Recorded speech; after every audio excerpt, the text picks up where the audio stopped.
నెలకి 50,000 నుండి 60,000 ఆదాయం రన్ టైలర్ యాప్లో ఆర్డర్ కంప్లీట్ చేసి పేమెంట్ పొందండి. కానీ మీరు అప్పుడు మీ గురువు గారు చెప్పినట్టుగా మీరు సన్యాసాశ్రమం తీసుకున్న తర్వాత ఆల్మోస్ట్ 20స్లో మీరు తీసుకున్నారు. ఎస్. మీ ఫ్రెండ్స్ అంటే అప్పుడు మీరు చదువుకున్న కాలేజ్ ఫ్రెండ్స్ కానీ వాళ్ళు కానీ తర్వాత ఉద్యోగాలు బిజినెస్ ఏదో చేసి పెళ్లి చేసుకుని తర్వాత వాళ్ళకి పిల్లలు వాళ్ళకంటే ఒక ఫ్యామిలీ ఉన్నప్పుడు లేదా వాళ్ళు మిమ్మల్ని ఎప్పుడో కలిసినప్పుడు మీకు ఎప్పుడు అనిపించలేదా స్వామి నేను పెళ్లి చేసుకుని లేదంటే ఒక ఫ్యామిలీ అలాంటి అవసరం మాకు మొట్టమొదటి జనరల్గా ఎలా ఉంటుందంటే ఈ స్థితిలోకి రావాలి అని అనుకున్నప్పుడు రావడానికి ముందర వాళ్ళు అడుగుతారు, do you like to get married అని అడుగుతారు. If interested they opt for it also. మమ్మల్ని కూడా అడిగారు అలాగా. కానీ but what we thought is because మాకు అప్పట్లో గురువుగారి కార్యక్రమాల్లో మేము 100% మునిగి ఉన్నాం. వారు చేసే కార్యక్రమాల్లో చదువు కోసం పంపించినప్పుడు చదువులో కూడా మేము అలాగే ఉన్నాం. అందులో ఉండేటప్పుడు ఈ కార్యక్రమం ఒకటి కొత్తగా తీసుకోవాలి, ఎందుకంటే ఇది వారు ప్లాన్ చేసి పెట్టిన కార్యక్రమాలు కొన్ని ఉన్నాయి, అవి నడవాల్సిన అవసరం ఉంది. వారు మనని ఈ రకంగా తీర్చిదిద్దిన తర్వాత అంటే when he made an instrument, that instrument should work for the person who made it. So మమ్మల్ని ఇలా తయారు చేసిన తర్వాత వారి యొక్క ఆశయం కోసం మనం ఉండాలి, చెయ్యాలి అని ఒక నిర్ణయం ఏర్పడ్డ తర్వాత they asked us, would you like to get this? But I said, when we go for it, there are two problems. One, there may be increasing responsibilities after that, which will block our path. Second, అలా వెళితే అది మళ్ళీ ఇటు రావాలి అని అనుకోండి, it is again a pain to those people who come in that way. Right? Why unnecessary creating, why make this and create pain to other people, better not to అని అనిపించింది. ఇందాక మీరు ఒక మాట అన్నారు స్వామి, ఇప్పుడు ఎస్పెషల్లీ సరే అబ్బాయిలు పెట్టుకోవడం తీసి పక్కన పెడితే అమ్మాయి బొట్టు పెట్టుకోవడం అనేది ఎందుకు ఇంపార్టెన్స్ ఈ రోజుల్లో? అంటే జీన్స్ ప్యాంట్ వేసుకున్నాను, ఈ డ్రెస్ మీదకి బొట్టు బాగుండదు, ఎక్కడో ఎందుకు మా ఇంట్లో సంగతి నేను చెప్తే పిల్లలు ఎందుకు పెట్టుకోవాలి అని అంటే ఎవరో చెప్పిన పెద్దవాళ్ళు అక్కడ ఒక స్థానం అది ఆ ప్లేస్కి మనం దానికి రెస్పెక్ట్ ఇచ్చి దానికి బొట్టు ఒకటి పెట్టారంటే they are not satisfied with my answer. Right. So మీరు మీ మాటగా ఒక్కసారి బొట్టు అసలు ఎందుకు పెట్టుకోవాలి, నో పెట్టుకోమని చెప్పి ఎందుకు పెట్టుకోవాలి అనేది చెప్పండి చాలు. There are certain reasons. ఇప్పుడు fortunate enough we are, whatever the practices that we have today given by our great sages, each one of them has a relevance. Relevance physical, relevance spiritual, రెండు ఉన్నాయి. Face is the index of the mind, right? దీన్ని అంగీకరిస్తారు కదా. అవునండి. నీ మనస్సులో ఏ భావాలు ఉన్నాయో అది నీ మొహం చెబుతుంది. ఒకవేళ మొహం చెప్పలేకపోతే నువ్వు చెప్పగలిగేటట్లుగా ఉండాలి. అందుకోసం మన వాళ్ళు బొట్టు పెట్టారు. ఎందుకంటే ఇక్కడ చూడగానే నీ ఐడియాలజీ ఏమిటి అనేది నీ మొహం చెప్పేస్తుంది. ఇప్పుడు మేము బొట్టు పెట్టుకున్నాం అనుకోండి, మేము పెట్టుకున్న బొట్టు ఏం చెప్తుంది? చూసిన వెంటనే వెంకటేశ్వర స్వామి నామాల్లా కనపడుతుంది. కామన్ మామూలు మనిషిగా చెప్పాను. అంటే వెంకటేశ్వరుడైన ఎందుకు నామాలు పెట్టుకుంటాడు అట్లాగా, అది కూడా తెలియాలి కదా. దానికనే రీజన్ కావాలి కదా. ఏమిటి మనం కోరుకుంటున్నామో అది మన మొహం చెప్పాలి. అదే కదా ఇండెక్స్ అంటే, అదే కదా. ఏది మీకు లోపల కంటెంట్ ఉంటుందో that is what the index talks about. So నీ మనస్సులో ఉండే కోరిక ఏంటి? సుఖంగా బతకాలి, శాంతంగా బతకాలి, అందరికీ ఆనందం కలిగించేట్టు బతకాలి, ఉన్న స్థాయి కంటే ఉన్నత స్థాయికి వెళ్ళగలిగేట్టుగా బతకాలి. ఎందుకంటే ఇంకేమైనా కోరికలు ఉంటాయా? అవునండి. ఏ ఫీల్డ్లో వెళ్ళినా you choose any kind of field, that's okay. But ఇవే కదా మీకు అల్టిమేట్ గోల్స్. నౌ శాంతము, ప్రశాంతము దానికి ఒక రంగు ఉంది, ఆనందము, ప్రేమ దానికి ఒక రంగు ఉంది, ప్రగతి, ప్రోగ్రెషన్ దానికి ఒక పద్ధతి ఉంది చూపించడానికి. ప్రశాంతము లేదా శాంతి తెల్ల రంగులో చూపిస్తాం. ప్రేమ, ఆనందము ఎర్ర రంగులో చూపిస్తాం. ప్రగతి అనేది గ్రాఫ్ వర్టికల్ లైన్లో చూపిస్తాము, ఆర్ గోజ్ అప్. అవునండి. బొట్టు అదే. మనకి ప్రశాంతత కావాలి, అది పునాది కావాలి. ఓకే. ఈ ప్రశాంతత అనేది నీకు రెండు వైపులా సాగాలి, నిన్ను పైకి తీసుకెళ్ళాలి, చివరిదాకా ఉండాలి. సడన్గా వచ్చి మళ్ళీ పాల పొంగులాగా టక్కమని ఎక్కడో పోకూడదు. ప్రశాంతత పైదాకా తీసుకెళ్ళాలి. ఈ ప్రశాంతత అనేది ఆనందాన్ని ఇచ్చేట్టుగా ఉండాలి. కనుక ఆనందం అనే దాన్ని మధ్యలో మనం చూపిస్తాం. ఈ ఆనందం అనేది ఒకటే గోల్. దానికి ప్రశాంతత is a protection, and it is the foundation, it is the protection, but this is the goal. ఇది మనకి బొట్టులో చూపిస్తాం అన్నమాట. ఆ రంగుకి కూడా ఒక రెలవెన్స్ ఉంది, ఆ లైన్కి కూడా ఒక రెలవెన్స్ ఉంది మనకి. ఇక్కడ ఎందుకు పెడతాం? ఇక్కడో పెట్టుకోవచ్చు, స్పేస్ హాయిగా ఉంది కదా. ఇక్కడ కూడా ఉందనుకోండి స్పేస్, బట్ ఇక్కడ ఎందుకు పెట్టాం? ఇక్కడ ఎందుకు పెడతాం? మన భావన అనేది జ్ఞానానికి సంబంధించిన అంశం. జ్ఞానం అనేది తెలుసుకోవడానికి పనికొచ్చేది. తెలుసుకోవడానికి పనికొచ్చే ఇంద్రియం మన దేహంలో కన్ను. కన్ను భౌతిక రూపాలు చూస్తుంది, జ్ఞానం ఆంతర రూపాలను చూపిస్తుంది. సో జ్ఞానానికి కన్ను గుర్తయితే ఈ కంటి మధ్య భాగం మన జ్ఞాన ప్రకాశానికి ఆధారము. So start something from here and take it towards your goal. It should be upward always, but protected by peace and sattvic. గుర్తుది, ఇది ఒక గుర్తు. ఇది ఇక్కడ పెట్టడానికి కారణం యూజువల్గా మీకు ఇందాక ఒక కారణం చెప్పాడు, రెండో కారణం చెప్తున్నాను. చెప్పండి. మొట్టమొదటిది ఒకటిది, ఒక భావం ఉంది దాంట్లో. ఊరికే ఏదో సరదాగా పెయింట్ చేసుకోవాలి కనుక, కానీ this is not a painting that we are doing, or this not something a kind of design that we adapted as a fashion, right? there is a meaning, there is a relevance for that. రెండవ కారణం ఏంటంటే, ప్రతివాడు ఏం కోరుకుంటాడు చెప్పండి? అసలు ఎవరైనా కామన్గా ఆధ్యాత్మికం అని పక్కన పెట్టేయండి, ఎవరైనా ఏం కోరుకుంటారు? మగవాళ్ళు కానీ ఆడవాళ్ళు కానీ అందంగా ఉండాలి. కోరుకోరా? అందంగా ఉండాలి ఎవరైనా కోరుకుంటారు. అందుకే కదా మాటికి అద్దం చూస్తాడు, జుట్టు దువ్వుతాడు, ఇది నిలబెట్టాలా, లేకపోతే ఇటు దువ్వాలా, లేకపోతే మొహం మీద బొచ్చు కుక్కలా వేసుకోవాలా. సో ఏదో ఒక రకమైనటువంటి ఒక స్టైల్ అడాప్ట్ చేస్తున్నాడు,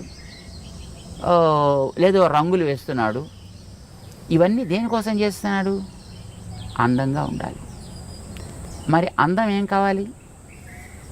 ప్రిజర్వ్ కావాలా, లేదా తాత్కాలిక కనిపించిపోవాలా? ప్రిజర్వ్ కావాలని ప్రతివాడు కోరుకుంటాడు, ఉండదు. కానీ వందలు వేలు లక్షలు ఖర్చు పెడతారు అది ప్రిజర్వ్ కావాలని. ప్రిజర్వ్ కావడానికి ఒక బ్యూటిఫుల్ సొల్యూషన్ మన వాళ్ళు ఇచ్చారు. బాడీలో ఉండే మిగతా పార్ట్స్ కంటే మొహం చాలా ఎక్కువ అందమైనది. దాన్ని బట్టి కదా మిగతా అన్నిటిని రికగ్నైజ్ చేసేది. సో ముఖం యొక్క అందం బాగుండాలి. పాడు చేసే ఫ్యాక్టర్స్ ఏమున్నాయి? వెదర్, కడిగేసుకుంటే పోతుంది,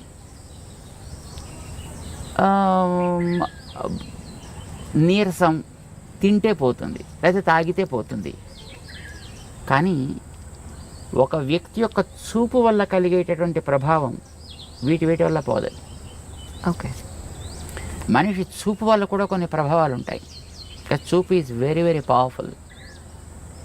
చూడండి, ఇప్పుడు కొన్ని వందల మంది కూర్చున్నా ఒకసారి మనం అలా చూస్తే ఎవరిని చూస్తున్నాం అనేటటువంటిది స్ట్రైట్గా రికగ్నైజ్ చేయొచ్చు.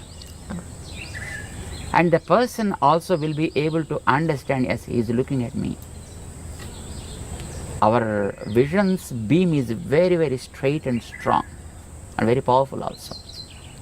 ఇప్పుడు మీరు ఒక ఫోటో పెట్టుకుని లేదా ఒక మనిషి ఎదురుకుండా కూర్చున్నప్పుడు మీ ప్రవర్తన ఒకే రకంగా ఉంటుందా? ఉండదు. తేడా ఏంటి? This is life, is a lively. So జ్ఞాన ప్రసారణ సాగుతోంది ఇక్కడి నుంచి. ఆ జ్ఞాన ప్రసారణ is very powerful. Sometimes that is positive, sometimes it's negative also, sometimes it may be passive too. కానీ మోస్ట్లీ నెగిటివిటీ ఎక్కువ ఉంటుందండి మనుషుల్లో. బికాజ్ కరప్టెడ్ స్పీషీస్, ఇందాక మీకు చెప్పాం కదా, మనిషే మిగతా జీవరాశులన్నీ కూడా they are not corrupted, they are by themselves. వాటి మానాన బతుకుతున్నాయి. జెలసీ, ఈగోస్, యారోగెన్స్ ఇలాంటివన్నీ ఉండేది మనిషికే కదా, మిగతా ప్రాణులకు ఉండదు పెద్దగాను. సో వీడి చూపు కూడా వాటితోటే కరప్ట్ అయి ఉంటుందండి. ఈ కరప్టెడ్ విజన్ వల్ల కొన్ని ప్రమాదాలు కూడా జరిగే అవకాశాలు ఉన్నాయి. మేము చూడలేదు కానీ మేము విన్నాం. ఒక మా గురువుగారు ఉండేటువంటి ఊళ్ళో వారి ప్రథమ వయస్సులో అన్నమాట, అంటే probably when he was 20s or 30s I suppose, ఒక ఓల్డ్ లేడీ ఒక ఆవిడ ఉండేది. ఆవిడలా రోడ్డు మీద పెడుతూ ఏంట్లో అబ్బా జామ చెట్టు బాగా కాసిందే అందనుకోండి, మన్నాడు కాయలన్నీ ఎండిపోయేవి. ఇది కొంతమందిలో నేను కూడా చూశాను సార్, నిజంగా కరెక్ట్ అది మీరు చెప్పింది 100% కరెక్ట్. అలాగే వెడుతూ పాలు పితుకుతుంటే అమ్మో మీ ఆవు బాగానే పాలిస్తోంది అందనుకోండి, మన్నాడు పాలు ఎగచేపేసేది ఆవు. Oh my god. This is a kind of evil eye, what we call it is an evil eye. Okay, దృష్టి దోషము అని అంటారు దాన్ని. ఈ దృష్టి దోషం ఈజ్ వెరీ పవర్ఫుల్, మిగతా వాటికంటే చాలా powerful. Weather impact is not much powerful, తినకపోతే వచ్చే weakness is not much powerful. Or ఎవడైనా వచ్చి 4 వాయిస్తే దానివల్ల కూడా అందం పెద్ద చెదిరిపోయేది ఏమి ఉండదండి. తాతగా దెబ్బ తగిలితే కాస్త దీన్ని ప్యాచ్ చేసుకుంటాడు, అదే కుట్లు కుట్టుకుంటాడు, మళ్ళీ నార్మల్ అయిపోతాడు. బట్ ఈవిల్ ఐ వల్ల కలిగేటువంటి ప్రభావం చాలా ఎక్కువ ఉంటుంది. ఇది పడకూడదనే కొత్త ఇళ్ళు కట్టుకున్న వాళ్ళు వాడి ఆ నేత్ర ప్రభావాన్ని ఎక్కడో ఒక చోట ఫోకస్ చేసేసి దాని మీద కనుక పోతే తర్వాత చూసినా పెద్ద ప్రాబ్లం ఉండదు. The first beam is very powerful. అందుకోసం దానికి ఏదో రకరకాల వేషాలు వేసినటువంటి గుమ్మిడికాయలు లేకపోతే ఓ రాక్షస మొహాలు ఇలాంటివి ఏదో కడుతుంటారు. దృష్టి బొమ్మల దృష్టి పెడతలేదో అంటారు దాన్ని. అంటే వాడు ఎవడైనా వచ్చి అలాంటి పవర్ కలిగిన వ్యక్తి దాని కేసు చూసి బాగా కడుతున్నాడు, చాలా బాగుంది. ఇప్పుడు ఎక్కడ పడుతుంది చూపు? ఇంటి మీద దృష్టి బొమ్మ పెట్టినప్పుడు మీరు మిగతా కట్టినటువంటి కలర్స్ మీద డిజైన్స్ మీద దృష్టి పడదు, దాని మీద దృష్టి పెడుతుంది. So also when you see the face of a person, when there is a mark somewhere, ఇక్కడ ఉండొచ్చు, ఇక్కడ ఉండొచ్చు, ఇక్కడ ఉండొచ్చు, ఇక్కడ ఉండొచ్చు. చిన్నపిల్లలకి ఉయ్యాల పడుకోబెట్టినప్పుడు వాళ్ళకి బుగ్గల మీద అక్కులు అనేవాళ్ళు చిన్నప్పుడు బ్లాక్ కలర్లో తయారు చేస్తారు, దాన్ని చుక్కలు పెడతారు, ముక్కు మీద పెడతారు, గడ్డ మీద పెడతారు, నుదుట పెడతారు. వై? ఎవరైనా వచ్చి చూసి అబ్బో మీ వాడు చాలా బాగున్నాడండి అని ఈ బొగ్గ గిల్లో లేకపోతే ముక్కు పిక్కో ఏదో చేస్తారనుకోండి, అది పిల్లవాడి మీద ఇంపాక్ట్ పడకూడదు. ఇప్పుడు చూడగానే ఎక్కడ పడుతుంది చెప్పండి దృష్టి? మీరు వెంకటేశ్వరుడు గురించి ఇందాక మీరు చెప్పారు, వెంకటేశ్వరుడు నామాలు అన్నారు. వెంకటేశ్వరుడు కళ్ళు లేవా? వెంకటేశ్వరుడు పళ్ళు లేవా? వెంకటేశ్వరుడికి పెదాలు లేవా? చెవులు లేవా? మరి మీకు నామం మీద ఎందుకు దృష్టి పడింది? See, whenever you have something there, your vision goes and falls directly on that. And when it falls on that, then the impact, the evil impact of the vision is gone. ఇంకా తర్వాత వాడు మిగతా parts చూసినా దానివల్ల పెద్ద ప్రమాదమే ఉండదు. అందం నాకు బాగుండాలి అని అనుకునేటటువంటి ఒక శ్రద్ధ కలిగిన వ్యక్తి నిజంగా వాడికి ఆ కన్సర్న్ కనుక ఉన్నట్టయితే ఎక్కడ అందం ఉందో అక్కడ ఒక ప్రొటెక్షన్ ఏర్పాటు చేసుకోండి ఇలాంటి వాటి నుంచి దాన్ని రక్షించడానికి. చెవులు అందంగా ఉండాలనుకున్నారని చెవులకి దుద్దులు పెట్టారు. ఓకే. మెడ అందంగా ఉండాలనుకున్నారు కానీ అదేదో మెడ శంఖంలో ఏదో ఉంటుందిట. అందంగా ఉండాలనుకున్న వాళ్ళు మెడలో నెక్లెస్ పెట్టారు. భుజాలు అందంగా ఉండాలనుకున్న భుజకీర్తులు పెట్టారు. చేతులు అందంగా ఉండాలనుకున్న వాళ్ళు గాజులు పెట్టారు, కంకణాలు పెట్టారు. వేళ్ళు అందంగా ఉండాలనుకున్న వాళ్ళు ఉంగరాలు పెట్టారు అక్కడ. నడు అందంగా ఉండాలనుకున్న వడ్డాణాలు పెట్టారు అక్కడ. కాళ్ళు అందంగా ఉండాలనుకున్నారు, దానికి గజ్జలు ఏవో పెట్టారు దానికి. ప్రతి భాగంలో కూడా ఏది వాళ్ళు ప్రొటెక్ట్ చేయాలని అనుకున్నారో ఆ ప్రొటెక్ట్ చేయడం కోసం అని చెప్పి అక్కడక్కడ తేజస్ సంబంధమైన ఒకటి పెట్టారు. ఆ పెట్టేది కూడా తేజస్తో సంబంధించింది. తేజస్సు ఈజ్ గోల్డ్, అందుకోసం ఆర్నమెంట్స్ అన్ని కూడా గోల్డ్ ఆర్నమెంట్స్నే ప్రిఫర్ చేస్తారు. ఇప్పుడంటే తర్వాత రకరకాలు వచ్చాయి అనుకోండి. కానీ but basically it is a gold because gold is Tejas. బంగారం మామూలుగా మట్టి సంబంధమైనది కాదు, అది తేజస్ తత్వానికి సంబంధించింది. దాంతో చేసిన వాటిని అక్కడక్కడ రక్షణ కోసం పెడతారు. బొట్టు పెట్టేటప్పుడు కూడా ఇది పసుపుతో తయారు చేసి పెట్టాలనేది నియమం. ఇప్పుడు స్టిక్కర్లు వచ్చాయనుకోండి, దురదృష్టం కొద్దిని, ఇది ప్లాస్టిక్ మొక్కలు, పసుపుతో తయారు చేసింది కావాలి. బికాజ్ పసుపు ఆల్సో బంగారపు ప్రభావం కలిగినటువంటి ఒక ద్రవ్యం. అది యాంటీబ్యాక్టీరియల్ కదా. అవునండి. సో పసుపుని నిమ్మరసంతో కలుపుతారు, అది రెడ్ కలర్లోకి మారుతుంది. దాన్ని చక్కగా తయారు చేసుకుంటారు, దాంతో పెడతారు. లేదా బియ్యాన్ని మార్చి ఆమదాన్ని లోపల రాసి దాన్ని కాల్చి దాంట్లోంచి పొగ తీస్తారు. ఆ రాగి పళ్ళెం మీద, రాగి పళ్ళెని దాన్ని బోర్లించి పెడతారు. అది లోపలంతా కూడా మొత్తం ఆ స్మోక్ ఏర్పడుతుంది, పొగ. అది బ్లాక్ కలర్లోకి వస్తుంది. దాన్ని గీకి దాన్ని కాటుక్ కింద తయారు చేసి కళ్ళకి పెట్టే కాటుక్ కానీ పెట్టే బొట్టు కానీ అలాంటి దాంతో తయారు చేసేవారు. సో తయారు చేసే ద్రవ్యానికి ఒక రెలవెన్స్ ఉంది, తయారు చేసే ప్రాసెస్లో ఒక రెలవెన్స్ ఉంది, అది పెట్టేటువంటి పార్ట్కి ఒక రెలవెన్స్ ఉంది. But the ultimate goal is to preserve the beauty of that specific part.